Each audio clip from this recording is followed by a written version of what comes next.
Alhamdulillahirabbil alamin wa bihi nasta'inu ala umuri dunya waddin wassalatu wassalamu ala nabiyina Muhammadin wa ala alihi wa sahbihi ajmain amma ba'du. Fa inna asdaqal hadisi kitabullah wa khairal hadiyuna Muhammadin sallallahu alaihi wasallam wa syarrul umuri muhdatsatuha fa inna kulla muhdatsatin bid'ah wa kulla bid'atin dhalalah wa kulla dhalalatin finnar.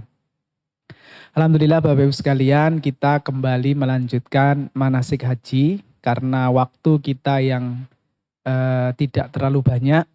Kemarin kita sudah mencukupkan mempelajari tentang Madinah, seputar Masjid Nabawi, kemudian Masjid Quba. Nah, saat ini kita mulai untuk mempelajari tentang umroh.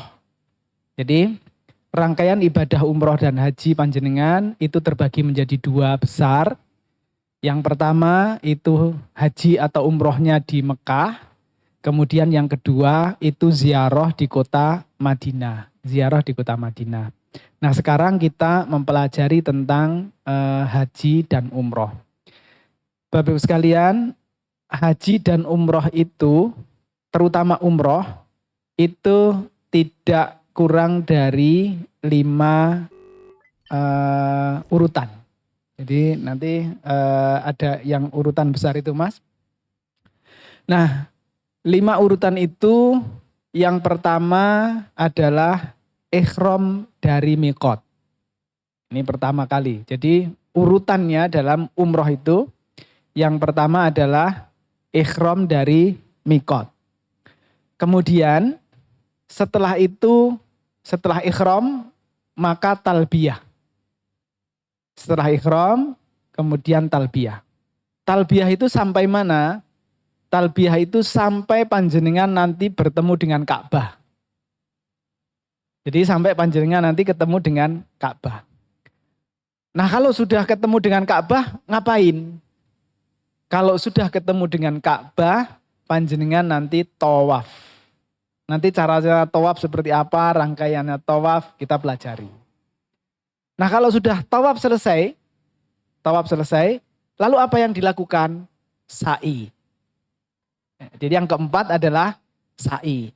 Sa'i itu adalah perjalanan dari Safa ke Marwa, bolak-balik. Sa'i itu adalah perjalanan dari Safa ke Marwa, bolak-balik. Kemudian yang terakhir adalah tahallul. Yang terakhir adalah tahallul. Jadi 5 ini Pak, Bapak Ibu sekalian. 5 ini kita hafalkan. 5 ini kita hafalkan. Nanti setiap tahapan nanti ada detailnya. Setiap tahapan nanti kita pelajari detailnya. Pertama, ihram dari miqat. Kemudian yang kedua, talbiyah. Kemudian tawaf, sa'i, tahallul. Nah, kalau umroh selesai di sini. Kalau umroh selesai di sini. Tapi kalau haji itu masih ditambahin. Ditambahin kita berangkat dari Mekah ke Mina, mabit di Mina. Besoknya baru berjalan dari Mina ke Arafah. Untuk wukuf di Arafah tanggal 9 Dzulhijjah. Lalu malamnya, kalau di Indonesia malam takbiran, panjenengan mabit di Musdalifah. Mabit di Musdalifah. Nah, besoknya tanggal 10, kalau di Indonesia sholat id dan menyembelih hewan kurban, panjenengan di sana lempar jumroh, menyembelih hadyu kurban, kemudian bercukur tahallul. Nah, setelah itu tanggal 11, 12, 13, kalau di Indonesia takbiran, masih takbiran. Kalau panjenengan di sana 11, 12, 13 masih mabit di Mina. Sambil melempar 3 jumroh. Jumroh ula, wusta, akobah. Ini masih urutannya seperti itu. Jadi kalau haji itu umroh ditambah dengan tadi tanggal 8 Dzulhijjah, 9 Dzulhijjah, 10 Dzulhijjah, 11, 12, 13 Dzulhijjah. Jadi masih ditambahin dengan itu. Gitu guys. Jadi ini secara garis besarnya insya Allah nanti penjenengan akan dapat. Nah, yang kita pelajari itu mulai dari nomor 1 pertama, yakni ihram dari mikot. Ihram dari mikot. Sebagaimana sholat, Bapak Ibu sekalian, dimulai dari takbiratul ihram, berarti kita kalau sudah takbiratul ihram, berarti kita sudah haram melakukan gerakan-gerakan, bacaan-bacaan di luar gerakan dan bacaan sholat. Gitu nggih. Jadi kalau sholat diawali dengan takbiratul ihram, Allahu Akbar. Habis itu kita nggak boleh ngomong, kita nggak boleh gerakan-gerakan macam-macam. Gerakannya harus itu diakhiri dengan salam. Diakhiri dengan salam. Nah ini sholat. Maka umroh seperti itu Bapak Ibu sekalian. Umroh diawali dengan ihram dari mikot. Ihram dari mikot. Berarti kalau nanti udah ihram berarti udah pakaian ihram. Nah kalau kita sudah ihram labbaik Allahumma umrotan. Kita udah mengatakan labbaik Allahumma umrotan. Aku memenuhi panggilanmu ya Allah untuk melakukan umroh. Berarti itu sudah ihram dari mikot. Sudah nggak boleh lagi lepas baju. Larangan-larangan ihram berlaku. Nggak boleh potong kuku, nggak boleh nyabut rambut, nggak boleh macem-macem. Nah ini berlaku semua. Ini berlaku semua. Jadi ihram itu adalah memulai awal umroh sampai nanti kegiatannya baru selesai pada saat tahallul. Maka disebut dengan tahallul itu adalah menghalalkan yang tadinya haram. Menghalalkan yang tadinya haram. Maka selesai umroh. Ini paham gak tadi yang 5 tadi. Jadi kalau ihram dari mikot, kemudian talbiyah sampai bertemu dengan Ka'bah, kemudian tawaf, kemudian sa'i, kemudian tahallul berarti selesai umrohnya. Selesai umrohnya. Nanti jalan prakteknya itu Bu, itu umroh itu selesai semalam. Jadi biasanya yang rata-rata nanti pagi jam 8, jam 8 atau jam ini persiapan dari hotel di Madinah. Dari hotel di Madinah, terus menjenang nanti ke mikot. Habis ikot, ikhram paling nanti sekitar sore itu sudah sampai sore atau maghrib sampai di Mekah. Karena Madinah Mekah itu 450 kilometer. 450 kilometer berarti sekitar Sragen mana ya? Sragen Cirebon ke sana sedikit gitu ya. Sragen gitu. Sekitar 5 jam perjalanan. Jadi sekitar 5 jam perjalanan, kemungkinan maghrib sampai di sana. Nah setelah maghrib itu biasanya isya, sekaligus sholat isya di Masjidil Haram, kemudian tawaf, sa'i, biasanya nanti malam sudah selesai. Biasanya jam 12 malam sudah selesai. Jadi ikhramnya itu dihitung cuma kapan Bu? Dari pagi jam 8, dari pagi jam 8, nanti sudah lepas ihram lagi ketika tahallul ditandai dengan memotong rambut, ditandai dengan memotong rambut itu sampai sekitar jam 12 atau jam 1 malam. Jadi cuma segitu saja. Bandingkan dengan perjalanan Rasulullah dulu. Rasulullah dulu tuh kalau ihram dari mikot yang sama di Zulhulaifah, kemudian naik unta itu berangkat Sabtu sampai Ahad Bu. Berangkat Sabtu sampai Mekah berapa? Ahad. Ahadnya itu bukan Ahad sesoknya. Tapi Sabtu, Ahad, Senin, Selasa, Rebu, Kemis, Jumat, Sabtu, Ahad. Gitu Bu. Berarti berapa hari ini? 9 hari. Berarti Rasul itu kalau ihram untuk umroh atau haji dari Madinah berangkat gitu kan, itu di perjalanannya saja 9 hari. Ini paket umroh 9 hari selesai itu. Itu Rasul hanya melakukan perjalanannya saja. Rasul melakukan perjalanannya saja. Nah ini Bapak Ibu sekalian. Nah kemudian tadi ada ihram berarti mengharamkan semua yang jadi tadinya halal. Tadinya motong rambut itu boleh, tapi ketika ihram sudah tidak boleh. Tadinya pakai peci itu boleh, tapi kalau sudah ihram tidak boleh pakai peci. Tadinya pakai baju berjahit boleh bagi laki-laki, tapi nanti kalau sudah ihram laki-laki hanya pakai 2 lembar kain, tidak boleh ada jahitannya. Yang pertama dipakai sebagai sarung, yang kedua dipakai sebagai selendang. Gitu nggih. Ibu-ibu yang tadinya pakai warna-warna corak bajunya, ada garis-garisnya mungkin itu boleh, tapi dengan ihram tidak boleh pakai yang bercorak. Tidak boleh yang pakai yang bercorak. Semuanya harus polos. Kalau hitam ya hitam. Kalau hijau tua, hijau tua. Kalau coklat ya coklat. Jadi polos. Kalau putih, putih. Jamaah haji Indonesia itu biasanya senengannya putih Bu ibu-ibu. Tapi sebenarnya tidak ada keutamaan memakai ihram putih bagi ibu-ibu. Yang afdol itu kain putih itu untuk bapak-bapak. Jadi untuk laki-laki itu kainnya putih yang afdol. Tapi kalau ibu-ibu tidak ada dalil harus putih. Tidak ada. Jadi belum saya dapatkan dalil itu. Dan yang paling aman itu adalah warna-warna gelap. Yang paling aman adalah warna-warna gelap. Karena warna putih itu nerawang Bu. Jadi warna putih itu nerawang.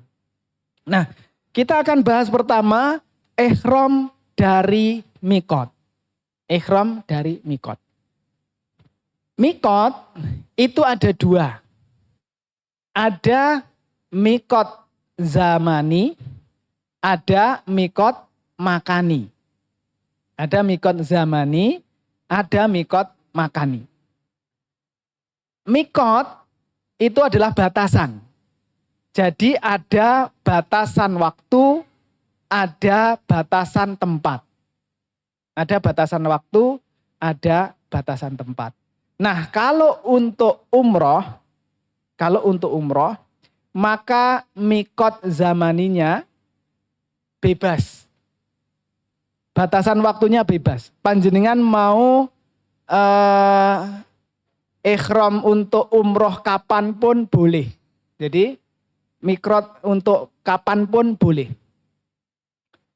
Tapi kalau untuk haji, maka mikot zamaninya hanya bulan Syawal, Zulqa'dah, dan 10 hari bulan Zulhijjah.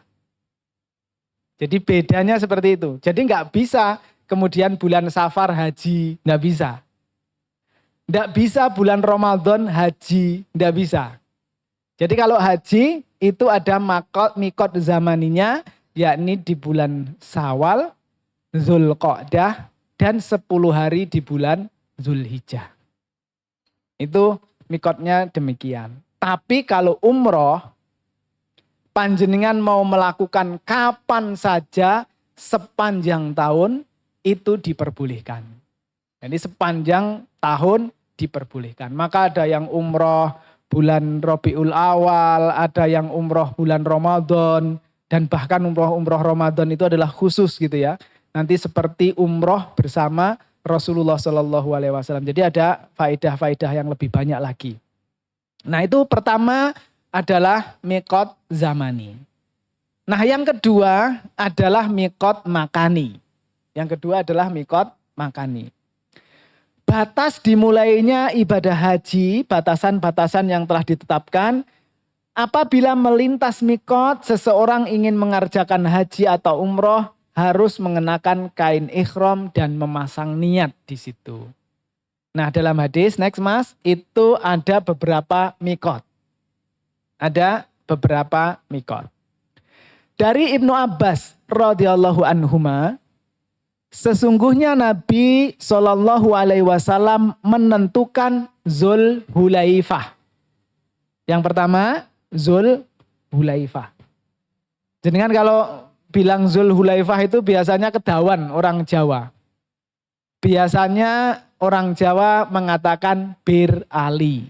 Nah, kalau Malaysia sering dengar itu Bir Ali. Bir Ali maksudnya adalah Zulhulaifah. Sebagai mikot penduduk Madinah. Jadi Rasul memberi batasan, kalau jenengan berangkatnya dari Madinah, startnya dari Madinah, atau orang-orang yang melewati Madinah, maka mikotnya di Bir Ali atau Zulhulaifah. Nanti seperti apa Bir Ali kita pelajari lebih lanjut. Gitu ya, ini di Bir Ali. Kemudian Al-Juhfah, setelah tadi Zulhulaifah, kemudian yang kedua Al-Juhfah.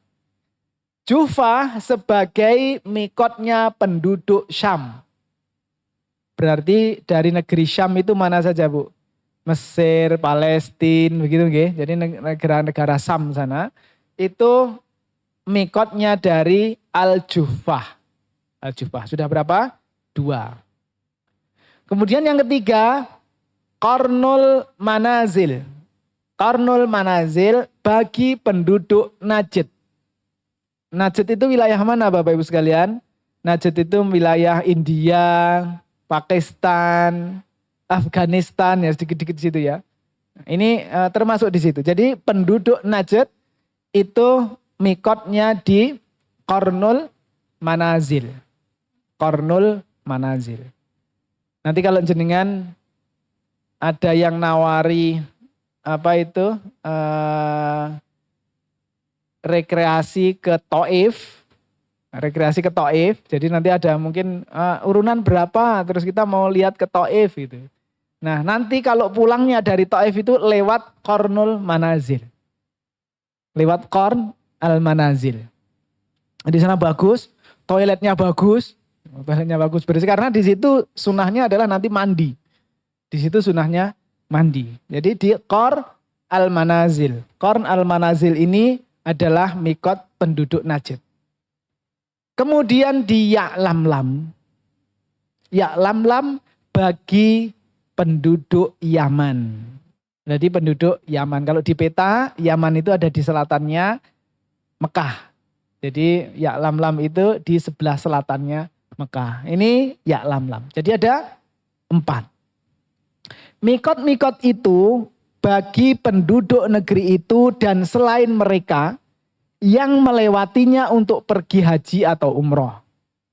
Dan orang yang kurang dari jarak itu, maka dia berikhram dari tempat dia memulai sampai penduduk Mekah berikhram dari Mekah. Ini maksudnya gimana, Bu? Ada gambarnya, Mas? Ada gambarnya yang mikot-mikot? Ada gambarnya mikot-mikot ya. Nah, nanti ada satu lagi, seharusnya 5. Nah, satu irkin. Ini dalam hadis yang terpisah. Jadi dalam hadis yang lainnya dari Aisyah radhiyallahu anha bahwasanya Rasulullah Shallallahu alaihi wasallam menentukan satu irkin bagi mikot penduduk Irak. Irak, Iran, Oman di situ yang dekat-dekat situ ya. Nah, ini hadisnya dari Imam Abu Dawud dan Imam An-Nasai. Boleh ke gambar ininya Mas, yang gambar petanya dulu, yang antara mikot-mikot. Jadi untuk menyampaikan tadi, orang yang jaraknya antara mikot dan Mekah, maka dia bermikot dari rumahnya masing-masing sampai penduduk Mekah berikhram dari Mekah. Itu maksudnya gimana? Nah ini Bapak Ibu sekalian. Kalau kita lihat peta, Mekah ada di sini, Mekah ada di sini di tengah. Kemudian ini Ya'lamlam di selatan, ini Yaman, negeri Yaman. Kemudian Juhfah di sini, Juhfah itu jaraknya sekitar 182. 180. Kalau Ya'lamlam ini berapa ini Mas? Jaraknya sekitar 70-80 juga. 70-80. Jadi Bapak Ibu sekalian, Ya'lamlam ini 70, sekitar 70-an, 80-an kilo. Jadi 70 kilo itu Sragen mana Bu? Ungaran. Atau ya Sragen Salatiga atau Ungaran gitu nggih. Kalau jalan itu. Pernah jenengan dengar cerita Khuwais Al-Qarni? Khuwais Al-Qarni. Siapa itu Khuwais Al-Qarni? Khuwais Al-Qarni itu adalah orang yang sangat berbakti dengan ibunya. Sampai saking baktinya sama ibunya, maka Khuwais Al-Qarni ini berhaji dengan menggendong ibunya dari Yaman. Berarti dia menggendong ibunya dari Ya'lamlam. Karena mulai startnya dari Ya'lamlam sampai ke Mekah 70 kilo.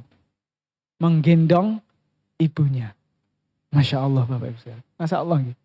Orang bisa seperti itu. Gitu. Dan dia bisa. Khuwais Al-Qarni. Maka dengan ini jenengan bisa ngelihat bagaimana ganasnya padang pasir, panjenengan nanti akan lihat di sana. Bagaimana kalau padang pasir itu ada angin, kemudian debunya naik ke atas, Masya Allah Bapak, perjuangannya luar biasa. Indonesia itu enak banget, tambahannya angin tambah seger. Tambah ada angin, tambah tambah tenaga. Nah ini, Khuwais Al-Qarni dari Ya'lamlam, berarti dia mikot dari Ya'lamlam, kemudian berjalan menuju ke Mekah, sekitar 80 kilo. Nah, Al-Jufah ini juga 182 kilo. Yang paling jauh adalah Zulhulaifah. Yang paling jauh Zulhulaifah. Karena Zulhulaifah di sini Madinah. Ini Madinahnya di sekitar 15 menit ya Mas. Dekat kalau dari Madinah ke Zulhulaifah. Zulhulaifah 410 kilo. Kemudian Zatul Irkin itu 90 kilo. Dan Al-Qarn Al-Manazil itu sekitar 80 kilometer dari ke arah timur. Ke arah timur. Ini dari arah timur, ini ada arah selatan, ini dari arah barat, ini dari arah utara. Kemudian yang di sana dari arah mana Bu? Barat daya apa? Timur laut ya. Sana arah timur laut. Sana arah timur. Dari Irak timur laut. Nah Bapak Ibu sekalian, maka orang-orang yang penduduk Madinah, mereka berikhram dari Zulhulaifah. Atau orang-orang lewat Madinah maka dia berikhram dari Zulhulaifah. Orang-orang yang lewat dari Mesir, maka mereka dari Zuhfah, dari Az-Zuhfah. Orang-orang yang dari Ya'lamlam, dari Yaman, mereka dari Ya'lamlam. Orang dari India, Pakistan, dari Qarnul Manazil. Orang-orang dari Irak, maka mereka dari Datu Irkin. Itu bagi yang ada di luar.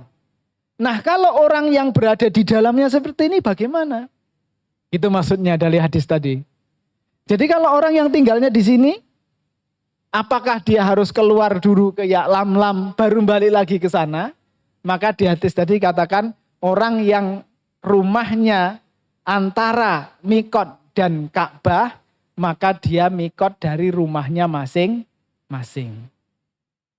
Oke, jadi rumahnya masing-masing. Sampai dengan orang Mekah, itu dia kalau umroh, ya cukup dari rumahnya di Mekah dia mulai. Dia nggak harus masuk ke Qarnul Manazil dulu, terus nanti balik lagi. Tidak. Jadi orang Mekah mikotnya dari Mekah. Ini sudah paham gini dari hadisnya ini?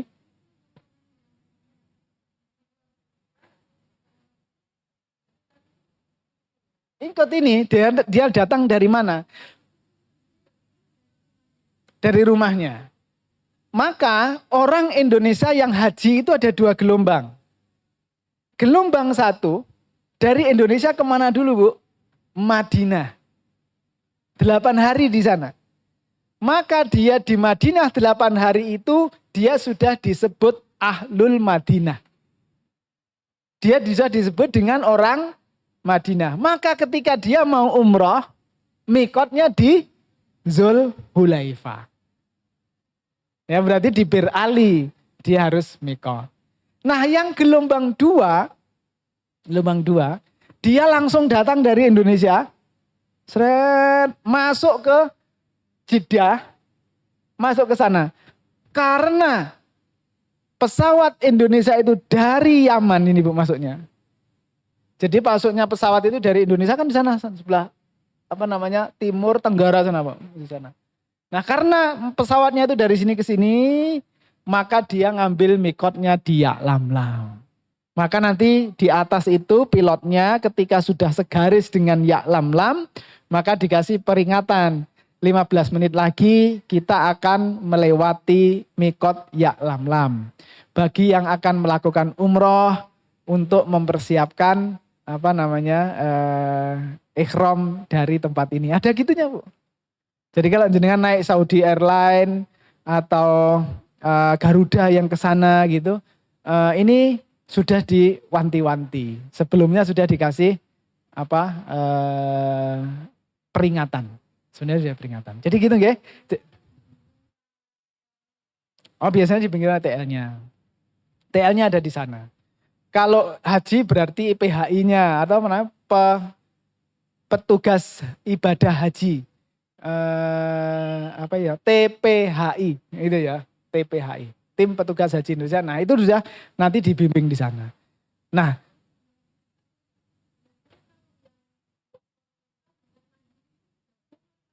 digabung Bu, digabung.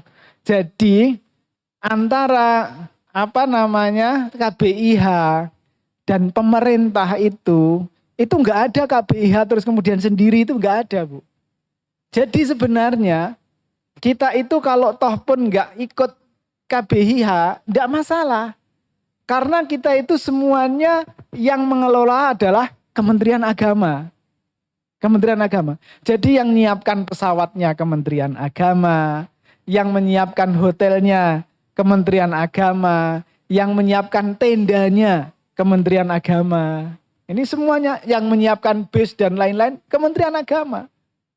Kementerian Agama. Tapi kadang-kadang, nah ini, maka hati-hati yang KBIH itu kadang-kadang karena mungkin banyak jamaahnya itu bisa mendolimi yang lain. Karena sebenarnya haknya itu adalah hak semua. Jadi yang mandiri itu juga dapat hak karena dia membayar ONH, sama-sama membayar ONH. Nah cuman kadang dikoordinir, nah tempat-tempat yang bagus-bagus itu mungkin dipilihin dulu sama dia. Nah nanti tempat-tempat yang terakhir sisa-sisa baru nanti mandiri. Nah ini enggak boleh kayak seperti itu. Ini dolim, ini pemerintah harus menegaskan sebenarnya. Jadi gitu nggih. Ini nanti kalau sudah masuk proses penyelenggaraan. Tapi aslinya semuanya itu yang menyelenggarakan adalah Kementerian Agama. Bahkan urunan dari pendopo Sragen nanti sampai ke Donohudan itu yang ngatur urunannya adalah Kementerian Agama. Terus kemudian di Donohudan yang ngatur ya Kementerian Agama. Semuanya itu sampai pulang itu Kementerian Agama. Jadi KBIH itu hanya bimbingan. Dia nggak pernah bertransaksi dengan hotel, nggak pernah bertransaksi dengan ini. Ini semuanya yang bertransaksi adalah Kementerian Agama. Nah ini Bu, Bapak silakan. Nih, ini kita bahasnya tadi. Jadi akan kita coba lihat satu persatu dari mikot. Ini baru kita pelajari satu nih Bu. Pertama adalah ihram dari mikot. Ihram dari mikot. Nah sebelum kita ke mikot Mas, bisa balik ke ini tadi, gambar yang buletan tadi. Buletan tadi. Ini nanti akan saya sampaikan secara umum, secara garis besar, nanti detailnya nanti akan kita pelajari bersama. Jadi ini Bu, ini menyampaikan nomor-nomor ini bukan tidak ada artinya. Bukan tidak ada artinya. Jadi kalau dulu ada pelajaran P4 gitu ya. Itu ada butir-butir Pancasila. Ada 5 sila dan ada 32 butir gitu ya. Ada 32 butir. Nah ini ada 5 sila atau 51 ikram dari mikot, talbiyah, kemudian tawaf, sa'i, tahallul. Nah ini anggaplah butir-butirnya begitu. Nah butir-butirnya. Apa yang sebenarnya dilakukan di mikot? Apa sebenarnya dilakukan di mikot? 1. Jadi di mikot itu kita disunahkan mandi. Yang orang Saudi Arabia itu menamakan kalau mandi itu ya keramas. Jadi kalau nggak keramas itu nggak mandi. Jadi mandi itu artinya seluruh bagian tubuhnya itu terbasahi, ya terbasahi. Mandi, keramas, memotong kuku, motong rambut semuanya. Jadi yang dilakukan pertama kali ketika di ihram di mikot itu adalah mandi, keramas, potong kuku, potong rambut dan lain-lain. Ini pertama. Kemudian yang kedua yang dilakukan adalah memakai wangi-wangian di badan. Tidak boleh di kain ihram. Tidak boleh di kain ihram. Adapun jenengan nanti memakai wangi-wangian di badan terus pakai kain ihramnya ikut terkena itu tidak masalah.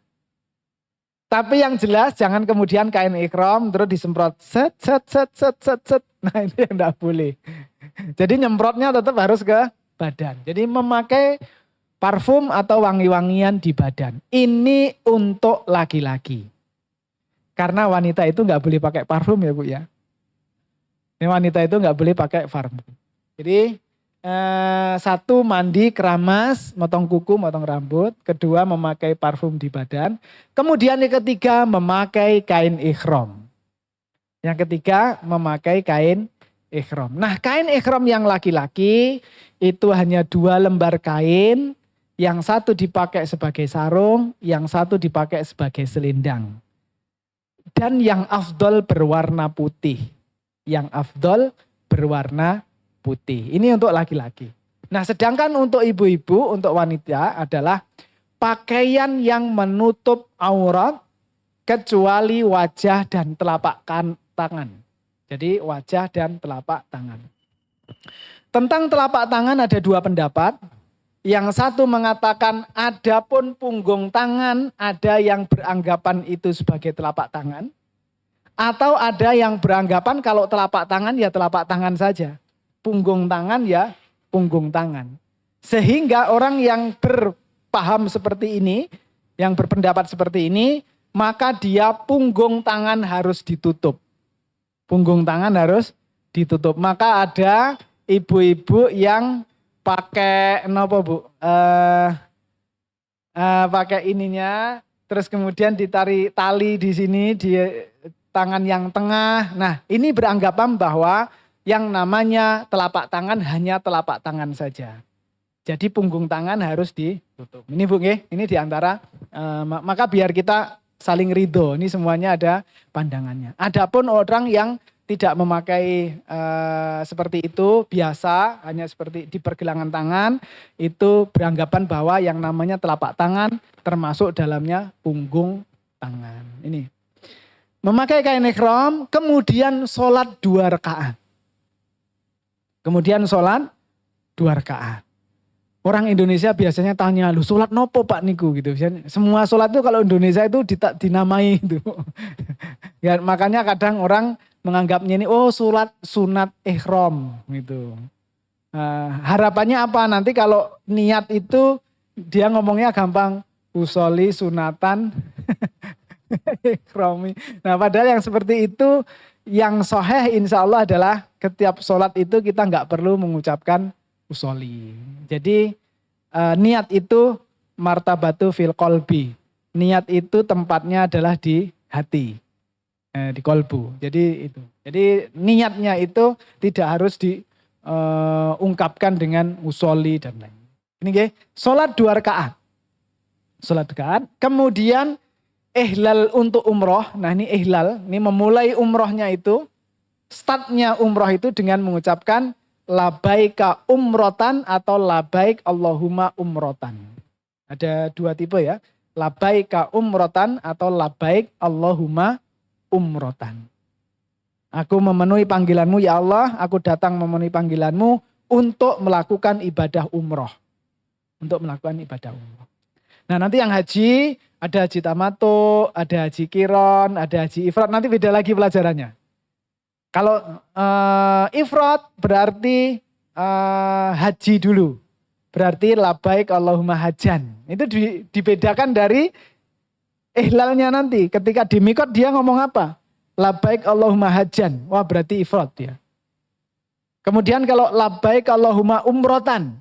Oh berarti dia tamattu. Karena dia umroh dulu. Nanti setelah selesai umroh baru haji. Itu berarti haji tamattu. Kalau ihlalnya labbaik Allahumma humrotan wa hajjan.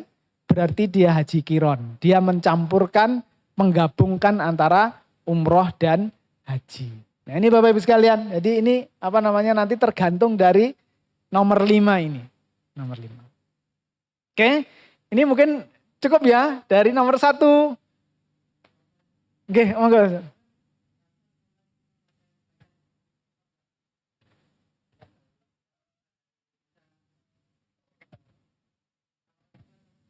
Oke, ini berarti ada dua versi ya. Kalau versi pertama di Madinah dulu, berarti jenengan sebagai penduduk Madinah dulu, berarti kita mulai pakai ihram dari hotel di Madinah. Dari hotel di Madinah.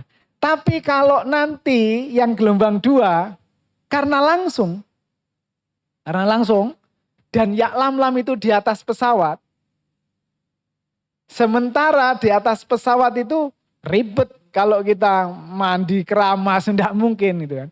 Maka kegiatan ini sampai dengan ini itu dilakukan biasanya di Donohudan atau di Indonesia.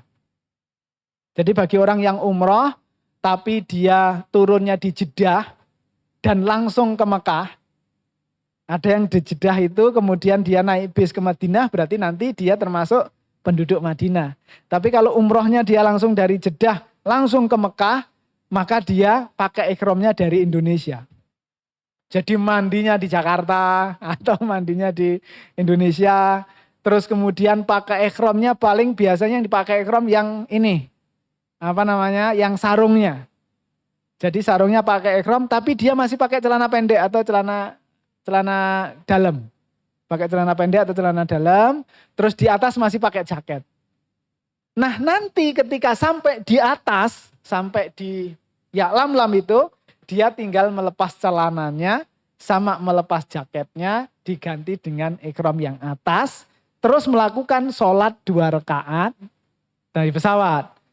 Di pesawat ini, sholat 2 rakaatnya di pesawat. Terus kemudian ihlal labbaik Allahumma umrotan. Itu di pesawat. Ini nanti tergantung dari proses perjalanannya.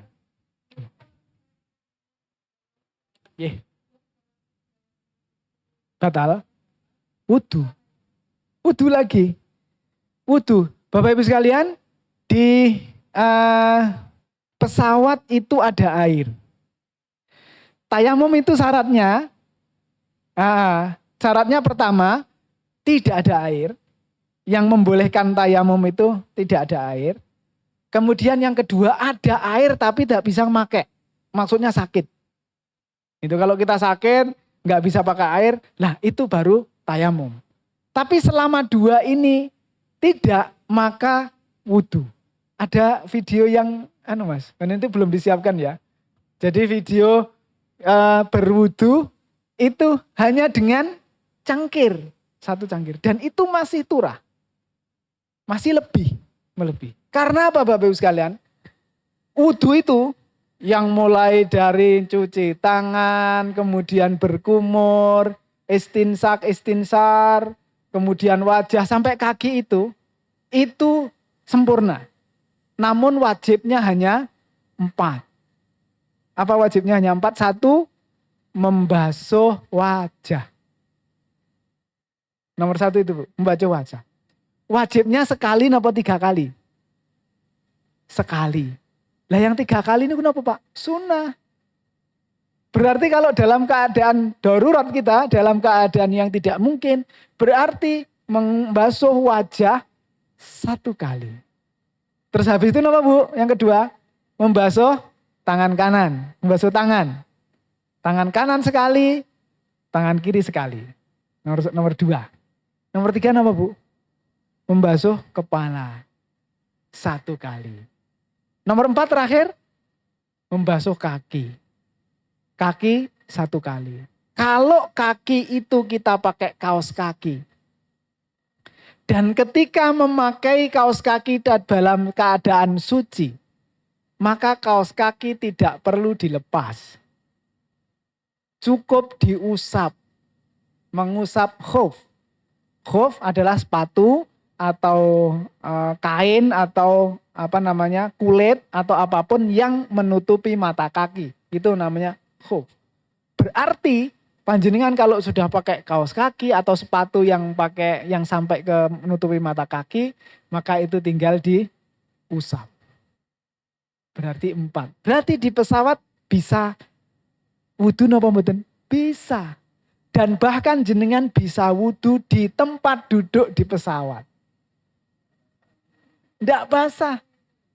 Boleh spray. Ada 2 cara, Bu. Ada boleh yang dituangkan, ada boleh pakai spray. Tapi kalau pakai spray, beberapa ulama mengatakan harus sampai ada yang mengalir. Nah gitu. Gitu nggih? Jadi harus sampai ada yang mengalir. Jangan sampai cuma semprot. Nah tapi nyemprotnya itu sampai ada yang mengalir. Nah itu baru diusap. Gitu nggih? Dan itu tidak membasahi. Itu tidak membasahi. Catatan untuk laki-laki, catatan untuk bapak-bapak, nggak bisa mengusap khuf, karena pakaian ihram laki-laki tidak boleh menutup mata kaki.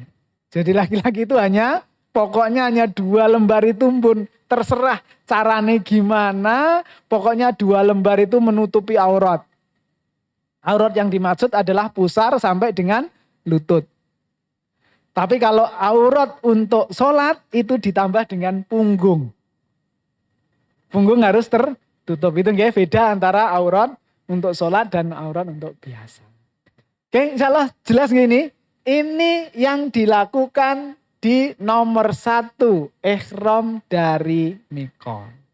Jadi ada butir-butirnya. Insya Allah ngikuti ini Bapak Ibu sekalian. Jenengan aman. Insya Allah aman. Ini sudah dikasihkan butir-butirnya. Oke, selesai nanti di Bir Ali, naik ke bis, kemudian labai kalau umrotan, terus ngapain? Maka yang kedua Mas, bisa di zoom yang kedua. Nah, kita mengucapkan talbiyah. Maka ibadah yang paling diutamakan setelah dari mikot adalah talbiyah. Labbaik Allahumma labbaik, labbaik la syarika lak labbaik, innal hamda wa ni'mata laka wal mul la syarika lak. Itu terus Bu. Itu terus diucapkan sampai melihat Ka'bah. Ini nomor 1. Kapan itu? Sampai jenengan mau mampir kemanapun tetap Bu. Mampir ke hotel dulu, beres-beres kopernya kan harus disimpan dulu. Masa digeletak nih begitu saja terus jenengan ke Masjidil Haram langsung kan tidak mungkin. Tetap masuk di sana. Nah itu tetap dengan talbiyah. Labbaik Allahumma labbaik, labbaik la syarika lak labbaik. Yang laki-laki dikeraskan, yang laki-laki diangkat suaranya. Yang perempuan, yang ibu-ibu cukup didengarkan telinganya sendiri. Apa maksudnya Bu? Cukup didengarkan telinganya sendiri, bukan di batin. Beda ya Bu, antara labbaik Allahumma labbaik, labbaik la syarika lak labbaik. Itu kan dengerin sendiri. Enggak boleh. Kenapa Bu? Talbiyah. Loh kok menengah? Itu bukan amalan lisan nanti. Karena talbiyah itu amalan lisan. Lisannya harus bergerak. Beda dengan amalan hati. Amalan batin beda. Oke? Ini yang laki-laki dikeraskan, yang perempuan cukup berbisik saja. Berarti sambil ngambil tas di koper, sambil labbaik Allahumma labbaik, labbaik la syarika lak labbaik. Itu Bu. Tapi biasanya lupa.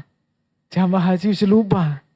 Wis anggere ketemu ning hotel wis ribut, wae kamarku ndi, terus aku kok piye. Wah, ribet itu.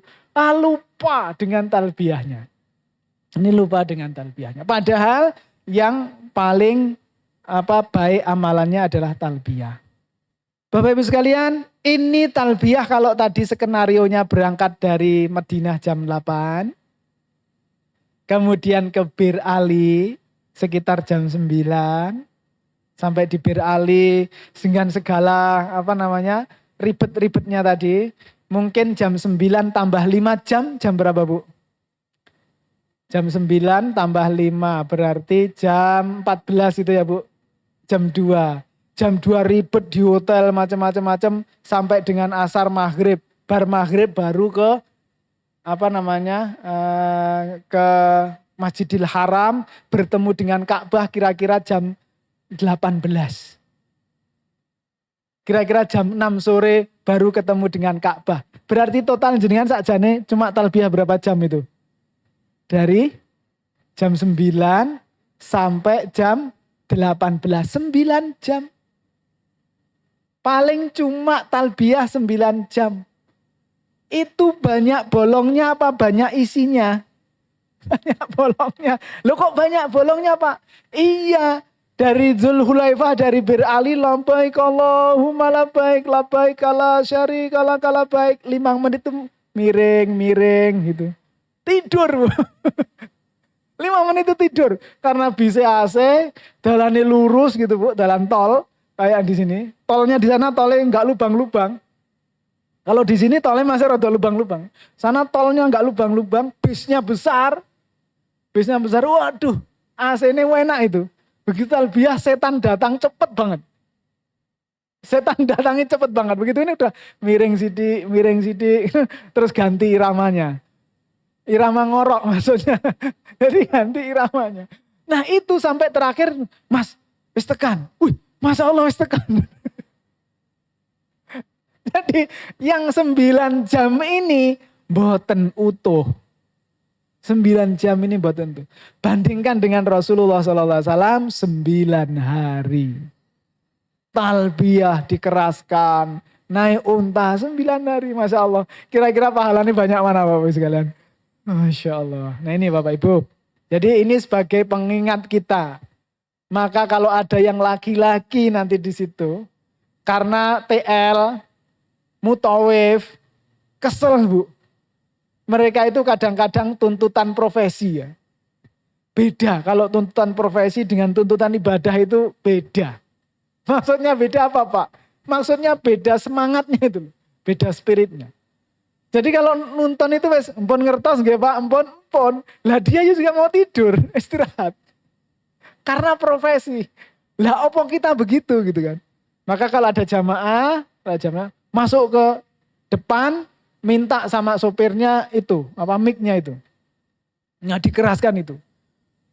Supaya nanti 5 jam kalau bisa itu ya tetap gantian itu. Labbaik Allahumma labbaik, labbaik la syarika laka labbaik gitu. Karena itu ibadahnya. Ini ibadah ringan Bapak Ibu sekalian, tapi berat. Waktu di Indonesia latihan semangatnya pol Bu. Gitu kalau latihan manasik haji. Labbaik Allahumma labbaik sambil jalan gitu. Biasanya di PHI itu gitu, PHI. Itu di Indonesia Bu semangat. Neng kono itu setannya banyak, setannya gede-gede. Nah ini hendaklah kita saling mengingatkan. Biasanya kalau nggak ada yang di depan, nggak ada yang pokoknya dikasih aqua 2 atau berapa gitu, bola bali minum, labbaik lagi, talbiyah lagi, lah itu mulai rada hidup. Kalau nggak ada yang itu Bu, insya Allah sepi. Dan insya Allah tidur semua. Tahu-tahu sampai rest area. Karena dia nanti sopirnya itu pasti istirahat dulu di rest area sekali. Habis itu jalan lagi. Biasanya gitu. Biasanya rest area sekali. Nah ini kita yang lakukan. Ini nomor 2. Ini nomor 2. Talbiyah sampai bertemu dengan Ka'bah. Jadi dari mikot itu sampai dengan ketemu Ka'bah, apa amalan yang paling afdol? Talbiyah. Amalan yang paling afdol talbiyah. Gampang, tapi jangan dikira itu gampang. Itu tetap sulit, itu gangguannya tetap luar biasa. Clear 2 ini, sila pertama, sila kedua, baru kita masuk sila ketiga. Masa Allah ini kok ya pas 5 gitu ya Pancasila. Nah, Yang ketiga ini adalah tawaf. Kita ketahui bersama, nanti kita pelajari. Mas Denny punya banyak Ka'bah, jenengan harus apal Ka'bah. Mosok ngapal ke 4 pojokan, mosok nggak apal gitu ya. Hanya 4 pojokan saja. Ditambah ada napa yang setengah lingkaran itu namanya Hijir Ismail. Ada Hijir Ismail menghadap di 2 pojokan. Berarti jenengan mesti harus apal 2 pojokan itu. Sing enak Hijir Ismail ini pojok kiri karo pojok kanan. Sing kiri pojok opo, sing kanan pojok opo. Nah, itu harus tahu. Berarti tinggal ngapal ke piro? Tinggal ngapal ke 2 pojokan lagi. Nah, pojokan ada yang satu, pojokan ada batunya Hajar Aswad. Ada pojokan yang satunya ada batu Hajar Aswad. Nah, itu berarti rukun Hajar Aswad, gampang. Tinggal niteni itu saja. Nah, ini caranya. Nah, tawaf ini butir pertama dilakukan 7 putaran. Dilakukan 7 putaran. Nanti detailnya akan kita sampaikan bahwa sunnahnya laki-laki di 3 putaran pertama lari-lari kecil. Laki-laki di 3 putaran pertama lari-lari kecil. Kalau ibu-ibu nggak ada lari-lari kecil. Walaupun sampai di lembah hijau itu yang di Sa'i tidak ada lari-lari kecil juga. Ibu-ibu jalan semua seperti biasa. Kemudian setelah tawaf 7 putaran, mengelilingi Ka'bah berlawanan arah dengan jarum jam. Jadi kalau jarum jam ke sana oke. Kalau jarum jam kamu ke kanan. Tapi kalau tawaf berlawanan arah, berarti ke kiri. Berarti ke kiri. Setelah 7 putaran, maka sebenarnya nanti ada sholat 2 rakaat di belakang makom Ibrahim. Wattahidu mimma maqami Ibrahima musola. Dan dijadikanlah di belakang makom Ibrahim itu tempat untuk sholat. Nah, ini sholatnya di sana. Syukur-syukur bisa di pas belakang makom Ibrahim. Sholatnya nanti aturannya seperti apa kita detailkan. Baca Al-Fatihah rakaat pertama, membaca Qul ya ayyuhal kafirun. Rakaat kedua membaca Al-Fatihah dan Qul huwallahu ahad. Nanti ada aturan-aturannya. Kemudian kembali lagi ke sebelum ada ini mungkin ditambahin butir keempat mas. Ada butir ketiganya itu adalah minum air zam-zam. Jadi disunahkan nanti minum air zam-zam. Minum air zam-zam, minum air zam-zam itu sampai kenyang. Kalau panjenengan minum air zam-zam di sini, monten Bu, nggih, 1 gelas sini ta, 1 gelas kecil dibagi-bagi, gitu. Sedikit-sedikit. Gitu. Jenengan nanti di sana air zam-zam dipakai wudhu. Air zam-zam dipakai wudhu. Sering-sering wudhu di sana Bu. Karena di sana nanti wudhunya pakai air zam-zam. Kalau mewah banget toh bagi orang Sragen. Mewah banget. Kapan meneh? Ini. Dulu saya bawa air zam-zam dari masjid, kemudian ke hotel, air zam-zam saya pakai untuk masak Indomie. Kapan lagi masak Indomie dengan air zam-zam? Kalau enggak di Mekah. Jadi saya pulang dari masjid, saya itu selalu dari masjid selalu bawa botol kecil itu Bu. Nanti ditaruh di tas. Tasnya itu biasanya saya isinya tempat sandal, tempat air zam-zam. Kalau ada kurma-kurma dibawa sangu, kalau ada roti dibawa roti. Gitu. Saya di sana di masjid itu dari asar sampai isya modal roti dan air zam-zam cukup. Dari asar sampai isya, nggak pulang ke masjid, nggak pulang dari masjid, betah pokoknya di sana itu. Jadi cukup dengan roti dan air zam-zam, makan roti, nanti minumnya air zam-zam. Air zam-zam udah banyak di situ Bu, banyak di situ. Nah pulangnya saya bawa air zam-zam, saya ambil sendiri dari situ pakai botol tadi yang sudah kosong. Jadi kalau berangkat itu paling saya bawa 2 botol. Kosong semua. jadi kalau diberikan aqua gratis itu Bu, saya minum airnya tapi botolnya tak simpen. Jadi di kamar itu punya banyak botol kosong itu, nanti begitu ke masjid botol-botol kosong itu isi semua dengan zam-zam. Jadi di kamar itu zam-zam semua. Nah begitu di kamar ada Indomie, kapan lagi ya Allah saya masak Indomie dengan air zam-zam kalau nggak di sini. Kalau di Indonesia wis nggak mungkin lah, eman-eman banget air zam-zam dipakai untuk Indomie. Nah ini ya, itu yang ketiga itu minum air zam-zam mas. Nah nanti di antara doanya, Allahumma ini as'aluka ilman nafi'an wa rizqan wasi'an wa sifaan min kulli da'in wa saqamin birahmatika ya arhamar rahimin. Ini di antara apa namanya butirnya. Yang ketiga adalah minum air zam-zam. Baru yang keempat kita balik ke Hajar Aswad. Kita balik ke Hajar Aswad. Kemudian istiqlam di Hajar Aswad. Jadi kita memberi tanda. Bismillahirrahmanirrahim begitu. Baru kemudian balik kanan menuju ke sila keempat. Sila keempat adalah sa'i. Sa'i dari mana? Sa'i dari Sofa menuju Marwah. Ngitung putarannya berbeda dengan tawaf. Kalau tawaf itu dari rukun Hajar Aswad, keliling ke kiri, sampai ke Hajar Aswad dihitung 1 putaran. Jadi dimulai dari Hajar Aswad, berakhir di mana Bu? Hajar Aswad lagi. Itu kalau tawaf. Kalau tawaf yang apa namanya berlawanan arah dengan jarum jam tadi. Adapun sa'i adalah 7 perjalanan. Atau 7 putaran ini adalah 7 perjalanan. Maksudnya dimulai dari Sofa, start, jalan sampai ke Marwah, itu dihitung 1 putaran. Oke, paham gak? Sofa, jalan sampai Marwah 1 putaran. Kemudian putaran kedua dari Marwah jalan sampai Sofa 2 putaran. Sofa sampai Marwah 3 putaran. Marwah sampai Sofa 4 putaran. Sofa sampai Marwah 5 putaran. Marwah sampai Sofa 6 putaran, Sofa sampai Marwah 7 putaran. Jadi sa'i dimulai dari Sofa, berakhir di Marwah.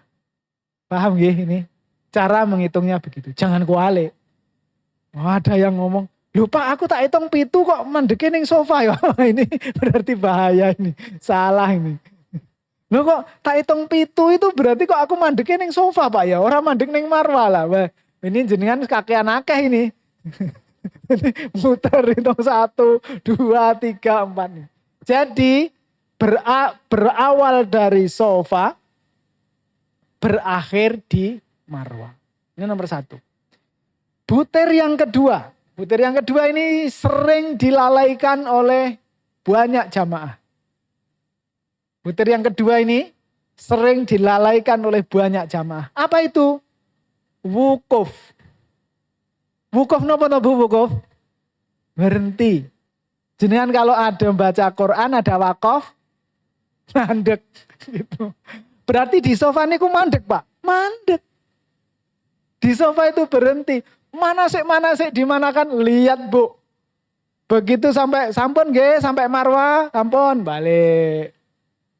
Sofa nih, Sofa sampun, dugi Sofa niki nggih, balik ke Marwah. Masya Allah. Ini yang kedua ini banyak dilupakan, yakni wukuf. Kenapa ada wukuf? Karena ada tuntunannya Rasulullah SAW. Setiap berhenti di Sofa dan Marwah, beliau menghadap ke Ka'bah, menghadap ke kiblat, mengangkat kedua tangan, berdoa mengangkat kedua tangan, persis seperti wukuf, kemudian membaca Allahu Akbar, Allahu Akbar, Allahu Akbar.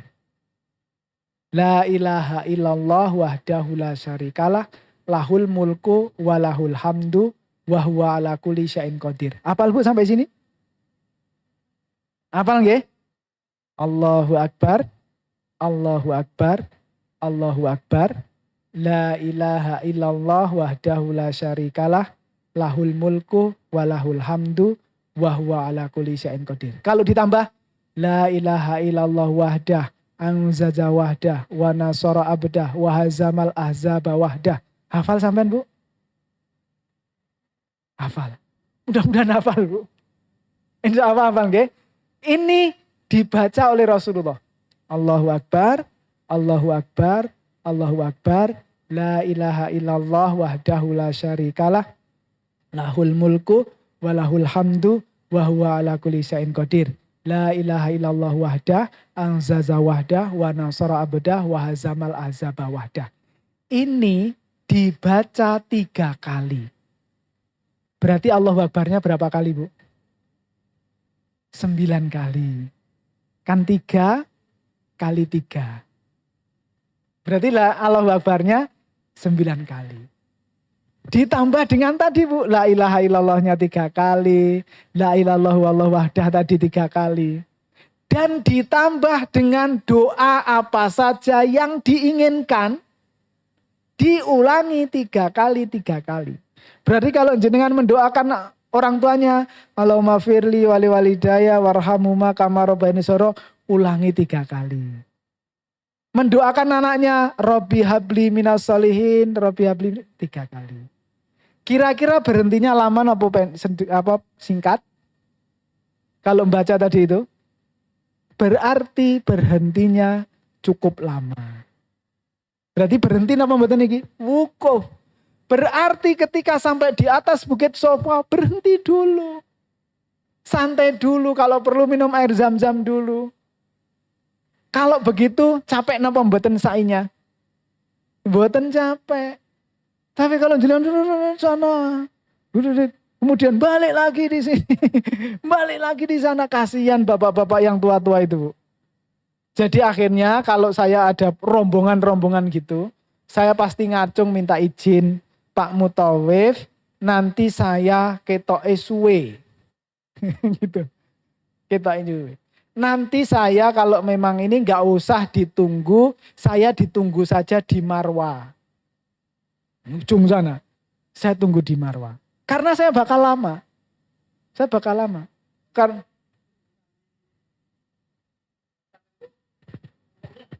utangnya juga. Jadi di sofa pertama, di atas buku sofa, wukuf, Marwa, wukuf. Doanya kan banyak, Pak.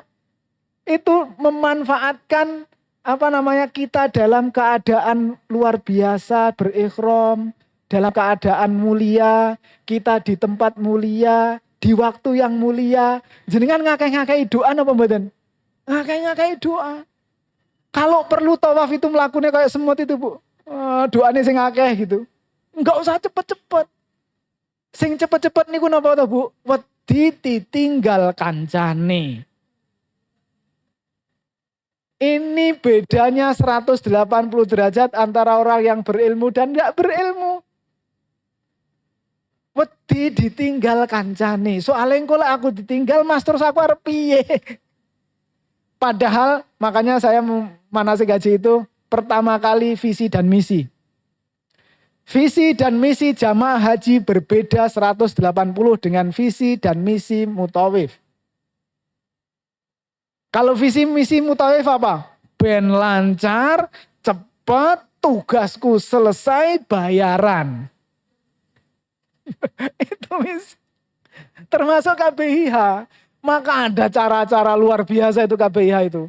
Ada yang dipager-pageri. Wah, ada yang macam-macam. Pokoknya ben ampreh utuh, enggak pecah-pecah.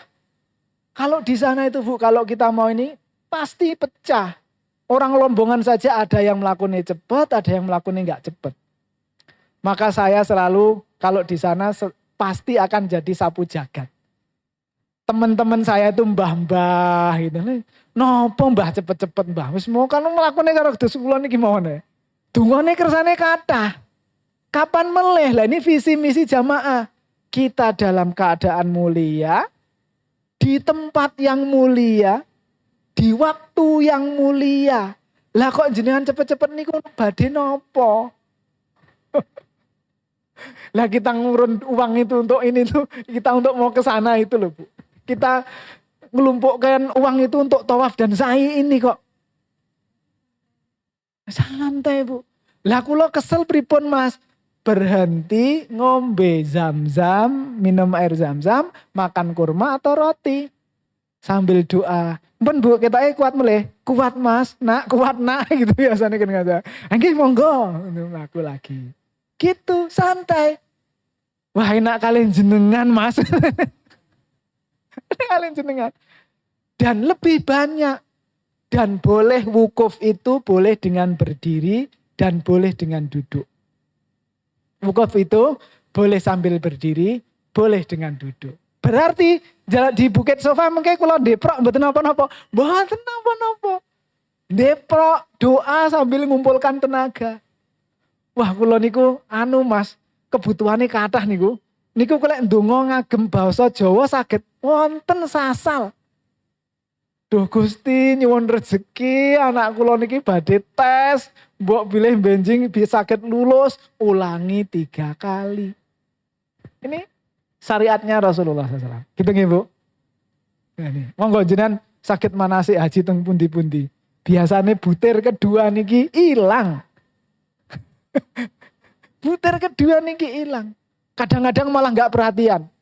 Wis pokoknya jenengan iso mlaku, nanti di sana sampai ke sana selesai. Gitu nggih.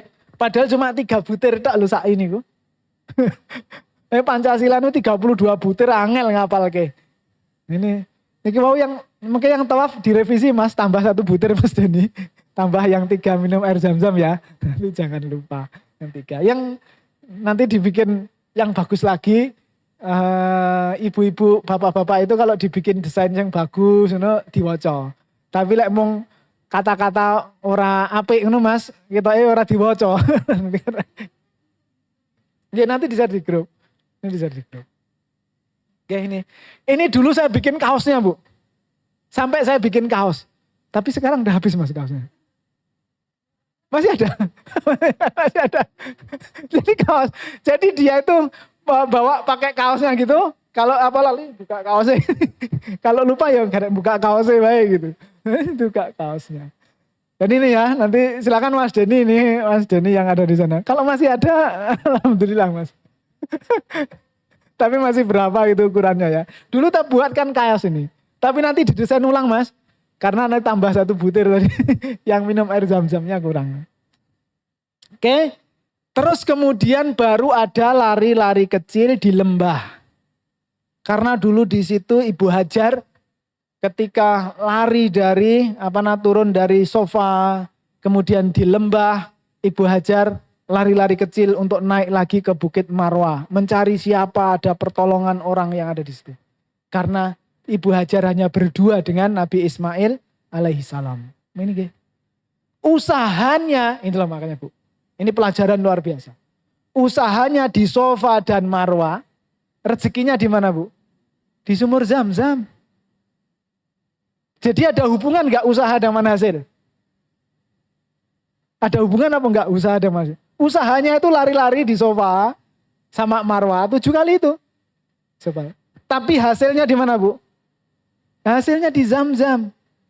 Ketika di kakinya Nabi Ismail alaihissalam kemudian malaikat Jibril mencukil dengan sayapnya. Maka di situ keluar mata air. Jadi usahanya di sofa dan Marwah, rezekinya di Zam-Zam. Jenengan kadang ngalami ngoten niku Bu. Usahane ning kono, bola-bali ning pasar. Sing ning pasar bola-bali rugi wae, ning omah ada rezeki. Itu nanti jenengan. Inilah Allah Subhanahu wa taala kekuasaannya. Ini buat apa? Agar kita merasa bersyukur kepada Allah Subhanahu wa taala. Ini Bu. Pelajarannya banyak Bu. Jadi mana saya gaji iki sakjane lek mung setahun kurang. Ini dikupas nanti besok masih ada lagi. Ini jenengan belum tahu detail hadis-hadisnya loh ya. Ini belum tahu detail hadis-hadisnya. Kalau nanti detail hadis-hadisnya, 1 hadis faedahnya 5, tinggal ngalikan aja. Persis seperti sila Pancasila ini dan butir-butirnya. Oke, lari-lari kecil ini hanya untuk laki-laki. Nanti akan dilihatkan gambar-gambarnya, pilar hijau itu seperti apa, kita mengenali, tapi jenengan minimal tahu persis dulu urutannya. Terakhir sila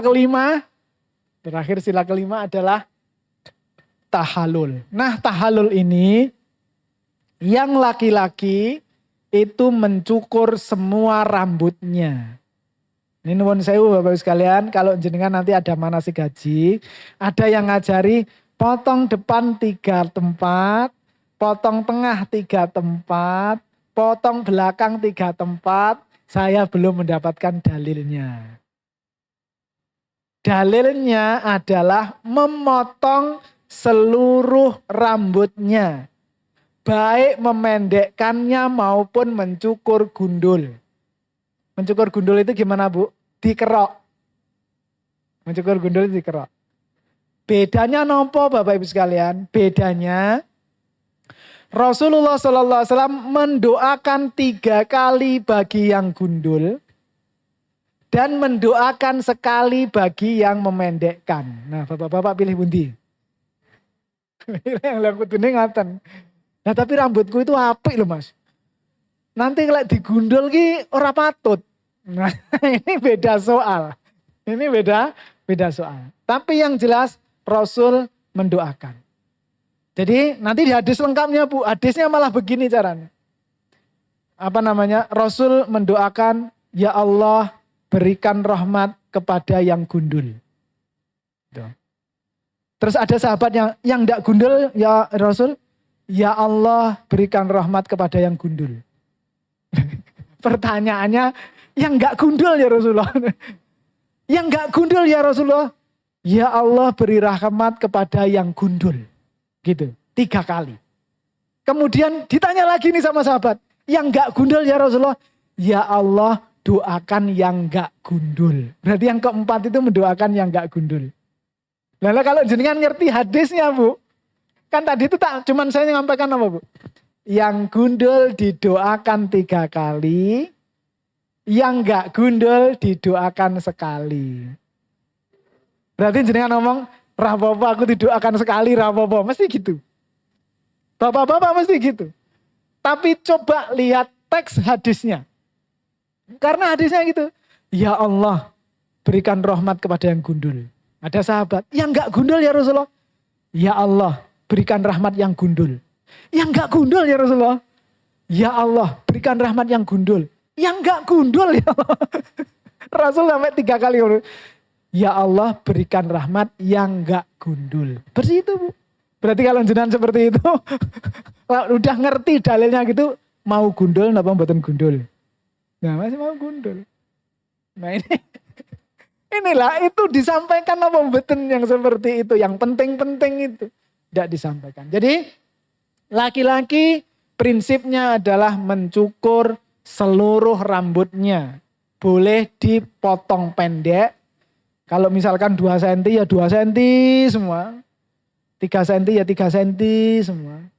Atau dicukur gundul tadi. Nah untuk yang perempuan ada 2 cara. Yang perempuan ada 2 cara. 1, bagi ibu-ibu yang rambutnya bisa dikuncir. Ada ibu-ibu rambutnya bisa dikuncir. Maka rambutnya diikat jadi 1. Kemudian ujung ikatannya itu dipotong 2 cm atau seruas jari. Gampang Bu? Dipotong. Jadi dikumpulkan jadi 1, dikuncir. Kemudian ujung kuncirannya potong krek.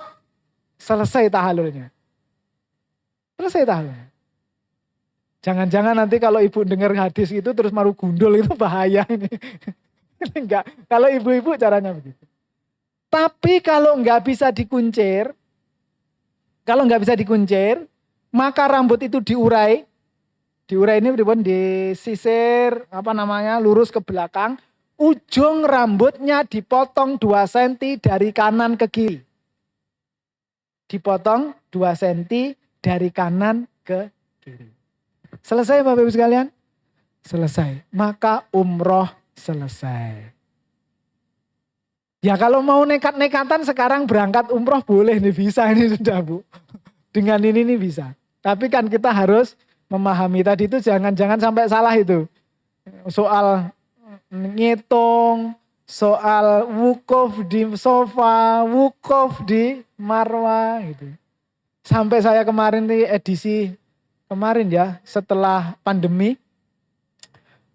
seperti biasa saya selalu di belakang dan ternyata ada ibu-ibu yang ngos-ngosan. Ada ibu-ibu yang ngos-ngosan tertinggal dengan rombongan-rombongannya itu sampai ndeprok. Saya tinggal ngikut, bon jenengan kalih kula kemon Bu. Niki kula kathah ndeproke. Niki kula kalah. Ya kan kita mesti ndeprok di marwah. Dinikmati marwah Bu. Kapan lagi kita menikmati marwah? Posisi? Di sofa dan marwah.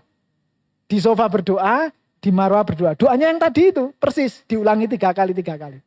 Dan boleh pakai basa Jawa. Bahasa Indonesia, Allah berikanlah. Allah semakin diminta, semakin suka. Allah semakin diminta, semakin suka. Tapi kalau manusia, semakin diminta, semakin sebel. Gitu nggih? Jadi kita minta kepada Allah sebanyak-banyaknya.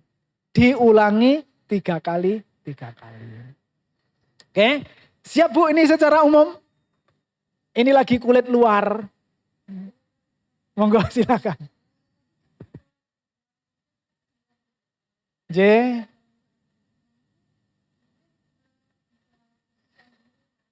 Boleh.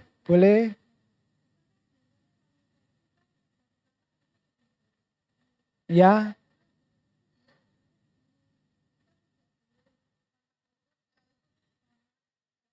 J.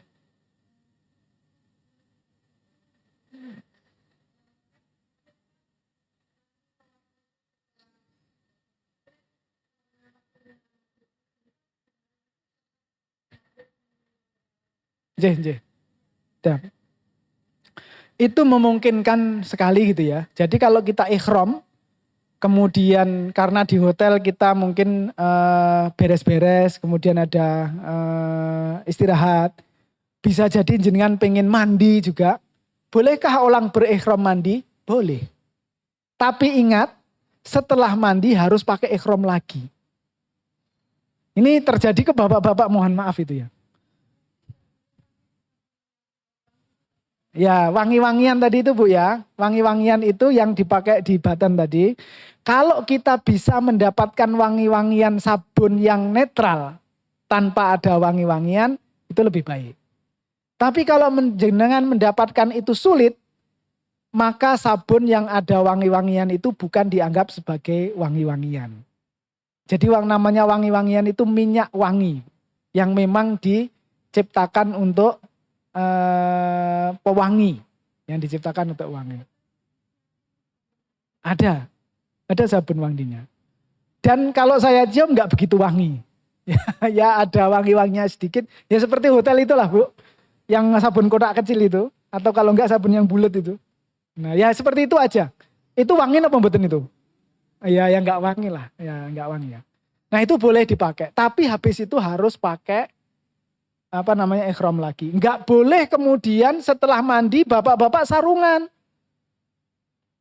Atau pakai celana dalam lagi, itu enggak boleh. Karena kita tetap dalam kondisi ikhram. Itu tetap harus ikhram. Ikhram terus. Ikhram enggak boleh lepas sebelum tahalul. Ikhram enggak boleh lepas sebelum tahalul.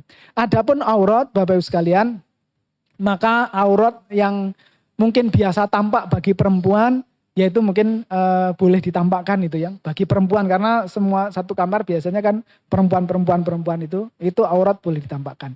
Namun menjaganya lebih baik. Maksudnya ya kita masuk kamar mandi dalam keadaan pakaian lengkap. Dan keluar kamar mandi, di situ kamar mandinya insya Allah bagus-bagus Bu. Jadi kamar mandi di sana insya Allah bersih gitu ya. Dan kita keluar dalam kondisi yang sudah bersih kembali lengkap. Itu pun insya Allah tidak masalah. Tidak masalah. Terus yang kedua tadi apa Bu? Cukup ya. Jadi itu yang dilakukan sehingga nanti yang penting di hotel, kemudian dalam perjalanan, jangan lupa talbiyah. Tadi yang sila kedua ya. Sila kedua. Sila pertama ikhram dari mikot. sila kedua talbiyah, sila ketiga tawaf, sila keempat sa'i, sila kelima tahallul. Hafal ini 5. Jadi kalau umroh hanya 5 itu. Kalau pelajaran haji nanti masih banyak. Kalau pelajaran haji di buku nanti ada tabelnya. Ada yang belum dapat buku nanti dikasih Mas ya. Ada buku kecilnya itu. Itu kunci dari semuanya sudah saya ringkaskan semua. Oke, kita masih ada waktu. Coba kita melihat mikot Mas. Masih ada berapa waktu kita? Oh 5 menit ya. 5 menit sambil kita melihat Zulhulaifah seperti apa gitu kan. Jenengan kan dari. Nah ini Zulhulaifah. Silahkan di-scan di sini. Di sini sudah ada gambarnya banyak sekali. Jadi nanti ada tinggal jenengan scan. Terus kemudian link internetnya gitu. Jangan sudah langsung ngelihat, oh Zulhulaifah itu posisinya seperti ini. Gitu ya. Ini Zulhulaifah, tapi orang Indonesia susah ngomong Zulhulaifah. Nopo toh Mas? Bir Ali. Oh Bir Ali. Itu kan gampang kalau Bir Ali. Nah ini Bir Ali seperti ini. Next Mas, kita scan cepet aja. Ini dalamnya. Ciri-cirinya, coba ke atas dulu Mas. Oh ini ya. Menaranya segitiga. Nanti kalau jenengan ada dari jauh, ada melihat ada menara, itu menara segitiga itu. Jadi apa? Segitiga ke atas itu prisma nopo-nopo gitu. Nah seperti ini. Nanti ini adalah Zulhulaifah. Next. Terus kemudian ini yang Juhfa. Ini Juhfa. Saya belum pernah ke sini. Saya kalau ke Bir Ali sudah pernah, tapi kalau ke Juhfa saya belum pernah. Next Mas. Ini Kornul Manazil, kalau yang di sini saya sudah pernah. Di Kornul Manazil. Jadi Mikot Al-Korn Al-Manazil. Jadi di situ nanti ada gerbangnya besar gitu Bu. Mikot yang paling bagus yang saya temui di Kornul Manazil. Di Kornul Manazil. Dan toiletnya bagus banget, bersih banget. Itu bersih banget. Saya di toiletnya itu, wah ini enak sekali nih toiletnya ya. Jadi di bawahnya itu ada stainless steel itu Bu ya. Jadi mulai dari semua keran stainless steel semua, lantainya stainless steel. Jadi luar biasa.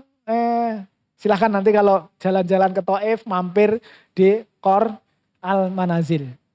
Nanti explore di sini ya. Ini fotonya banyak sekali. Next Mas. Ya'lamlam, saya juga belum pernah ke Ya'lamlam. Ini nggak tahu apa di Ya'lamlam, seperti itu. Next Mas. Ini Zatu Irkin. Zatu Irkin kayaknya ini yang paling sederhana di sini di Zatul Irkin ini. Karena orang jarang mampir di Zatu Irkin. Next Mas.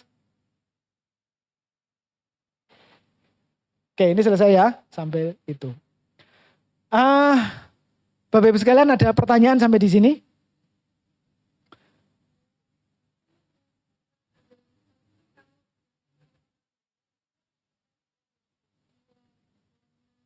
Oh, iya iya. Ya. Adapun Tanim, kemudian Jirona, kemudian Hudaibiyah, ada Jeddah, itu bagi orang-orang yang biasanya melakukan umroh-umroh tambahan, dan itu kami belum mendapatkan dalil. Adapun yang kami dapatkan dalilnya itu adalah karena Ibunda Aisyah radhiyallahu anha. Jadi Ibunda Aisyah itu ceritanya ketika mau masuk Mekah dan mau tawaf datang haid. Nah kemudian setelah datang haid itu kemudian disuruh oleh Rasulullah untuk menggenapi umrohnya keluar dulu ke Tanim baru ihram dari Tanim. Tapi yang laki-laki nggak ada. Karena ini kasus ini hanya untuk wanita yang haid. Adapun yang tidak haid maka tidak ada dalilnya. Dan Abdurrahman, saudaranya Aisyah yang mengantar itu tidak umroh. Dia hanya mengantarkan saja. Maka ini menjadi dalil bahwa ya yang laki-laki nggak boleh, kemudian ada yang ke Jirona, ada yang ke Hudaibiyah. Ini hanya untuk yang wanita-wanita yang mengalami haid saja. Wallahu ta'ala alam bisawab, mungkin seperti itu. Oke, mungkin demikian. Insya Allah nanti minggu depan berarti masih hari Ahad lagi karena hari Sabtu ada acara, ada tugas. Kemudian kita akan lanjutkan perjalanan dan kita lebih banyak melihat Masjidil Haram. Melihat Ka'bah dari segala sisinya, itu nanti mungkin lebih penting bagi kita. Mungkin demikian. Wa akhiri da'wana alhamdulillahirabbil alamin. Wassalatu wassalamu ala rasulillahi sallallahu alaihi wasallam. Subhanakallahumma wa bihamdika asyhadu an la ilaha illa anta astaghfiruka wa atubu ilaik. Billahi taufik wal hidayah. Assalamualaikum warahmatullahi wabarakatuh.